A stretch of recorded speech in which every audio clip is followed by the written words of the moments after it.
पिछले एपिसोड में आपने सुना था कि रवि ने जब साक्षी को देखा, उसकी आंखें पूरी तरह सफेद हो चुकी थीं और उसकी आवाज में अब एक अलग ही आवाज आ रही थी।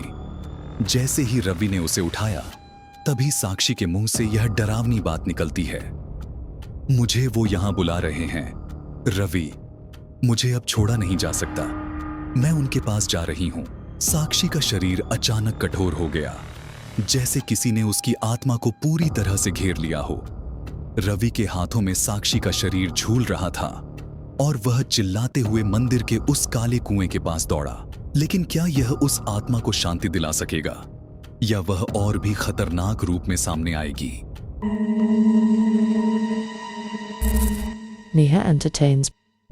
नमस्कार दोस्तों, एक बार फिर आप सभी का स्वागत है हमारे एक और नए एपिसोड में। हमें आशा है कि आपको हमारी ये कहानी जरूर पसंद आएगी और अगर आपको ये कहानी अच्छी लगे तो इस वीडियो को लाइक जरूर करें। रवि ने साक्षी को अपनी गोदी में उठाकर मंदिर की ओर दौड़ा।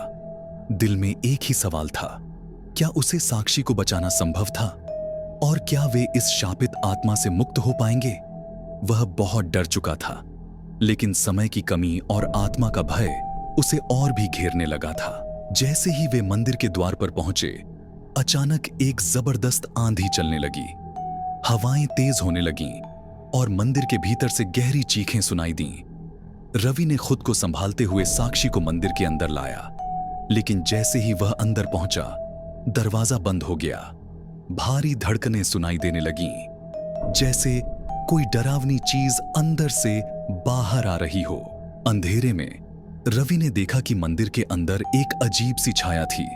वह धीरे धीरे आकार ले रही थी। उसका चेहरा दिखना शुरू हुआ, एक मर्दाना चेहरा जो पूरी तरह से खौफनाक था।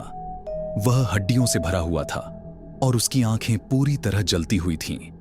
उसकी आंखों से जो डर निकल रहा था, वह रवि को अंदर तक हिला देने वाला था। रवि को महसूस हुआ कि वह कोई साधारण आत्मा नहीं थी। यह उस अधूरी आत्मा का रूप था जो अब अपने पुनर्जन्म के लिए तैयार थी। अचानक साक्षी की आवाज गहरी हो गई और उसने एक खौफनाक लहजे में कहा, रवि, मुझे उसे पूरा करना होगा, लेकिन मैं अब भी अधूरी हूं। साक्षी की आवाज में एक साथ दो व्यक्तित्व बातें कर रहे थे, एक उसकी अपनी और दूसरा वह खौफनाक आत्मा। जैसे ही रवि ने साक्षी को पकड़ने की कोशिश की, अचानक एक और चीख गूंजी। यह आवाज असली साक्षी की नहीं थी, बल्कि उस अधूरी आत्मा की थी जो अब पूरी तरह से साक्षी के शरीर में समा गई थी। रवि के होश उड़ गए।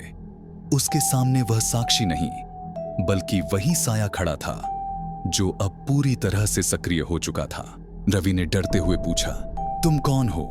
तुम साक्षी क्यों नहीं हो? अधूरी आत्मा ने घूमते हुए अपनी आंखों से उसे घूरा और कहा, मैं वही हूं जो तुमने आकर छुड़ा दिया। अब तुम्हारा अंत करीब है। इसी बीच मंदिर की दीवारें अचानक दरकने लगीं, छत से मलबा गिरने लगा और साथ में एक और साया नजर आने लगा, जैसे वह खुद को तैयार कर रहा हो। यह साक्षी का पुनर्जन्म था, लेकिन एक दर्दनाक और बुरी आत्मा के रूप में। रवि को महसूस हुआ कि अब उसे केवल एक ही रास्ता दिख रहा था, उस आत्मा को खत्म करने के लिए। लेकिन क्या वह इसका सामना कर पाएगा या यह पूरी कहानी एक और दर्दनाक मोड़ लेने वाली थी? रवि के दिल में डर बढ़ता गया।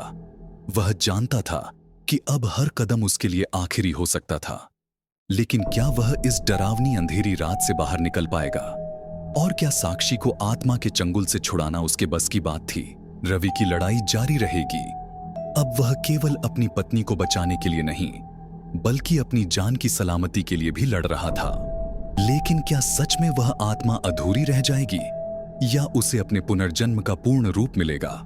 हमारी इस कहानी का अंतिम पार्ट जल्द ही आएगा। ऐसी ही और interesting crime and thriller stories सुनने के लिए हमारे YouTube चैनल नेहा एंटरटेन्स को अभी सब्सक्राइब करें और साथ ही बेल आइकॉन को भी जरूर दबाएं, ताकि हमारी अगली कहानी सीधे आप तक पहले पहुंचे।